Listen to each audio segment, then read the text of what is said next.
everybody. This is your recap for Hoop Into Your Power Section 3, Brakes and Paddles for Your Whole Body. Coming at you live from my new apartment. So we started off this class just focusing on holding the hoop in our hand and noticing the way a brake feels in its most basic form. It's basically just the hoop making contact with two parts of your body and changing direction. So we did these open hand extension brakes and kind of feeling it out. We had our feet a little bit wider than hip width apart, toes pointing out, and we kind of swivel with the hoop. And you notice that if you hit the hoop really hard, that can kind of mess it up and change the plane of the hoop. So it's kind of this slow, almost meditative process. From there we move to off-body brakes in the hand. So you can see that the hoop catches between my hand, my palm can be opened or closed, and the top of my arm. So you can pass it back and forth that way. I like to move with the hoop and kind of let this be a little more graceful than what we normally perceive brakes to look like. And then you can do the same thing, only this time you're passing it under your arm. So this is an underarm brake, but it's an off-body underarm brake. And for this one, it catches between the top of your arm and the side around your chest. And then you can practice going back and forth between the two. I think this is really fun. Definitely take some time to get comfortable with. So those are our off-body brakes. And then we move to on-body brakes. So in our same brake stance, feet wide, toes point out, you can send the hoop one way. And the most basic waist brake is just to catch it in your hand, lean into the momentum, and send it back around. Leaning from side to side as we catch. And if you want to challenge yourself up from here, you can use your arm for this chop brake.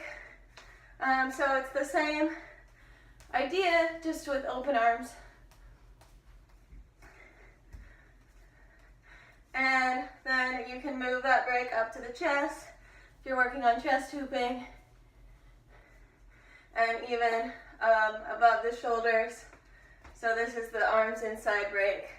And I find that moving a lot here helps a lot, and really turning your shoulder like so.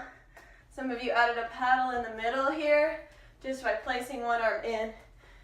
And those drills we learned with the off-body brakes, they'll help you find that agility with your hands to be in and out of your hoop. Then we worked on another on-body brake, which was the leg brake. This can be tough. Reaching your leg up to catch the hoop between your hip and your upper thigh. It really helps me to turn in the direction of the hoop with these. And the catch is something like this. So if my hoop's going to the right, my right leg comes up and I pinch it as it's about here.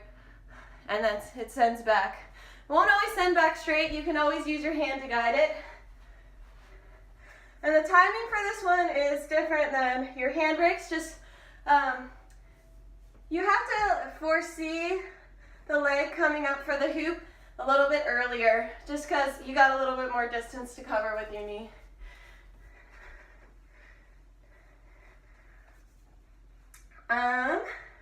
So that was the on-body leg brakes. And then we practiced hand brakes. So with your hoop in a rising current, that means it's rising as it crosses in front of you. You can use your hand to lay on top of the hoop and stop the momentum of the hoop. And then that's the rising. For the falling current, you kind of catch it underneath and send it back. So with the same idea in mind, you can actually use different body parts to break the hoop. You can use your leg. So if the hoop's in a rising current, you're going to use the outside of your leg that's closest to the hoop. And then if the hoop's in a falling current, you're going to use the inside of that same leg. So eventually, might be like that. Fun technique I've seen is to use your foot to make the break. And let's see, that's easiest from a rising current kick. And I've even seen people use their butts, which is kind of fun. Oops, that wasn't quite it. And send it back. So those are some fun variations for that.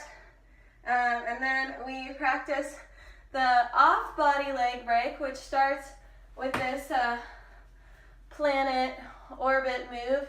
And for the orbit move, your thumbs just come together in front of you, pinkies come together behind you, passing the hoop around in a circle. And when the hoop comes in front of you, you're just going to throw it onto your opposite leg. Your knee's going to tuck in like this. And it will catch between your hip and your upper thigh, and it will come back to you. It's a fun one. You can even try to make it continuous just by catching it and then shifting your leg from side to side. So that looks like this. Whoops. That looks like this.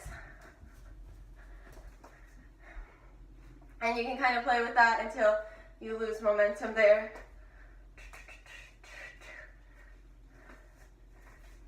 You might fall down, which brings you to this plane.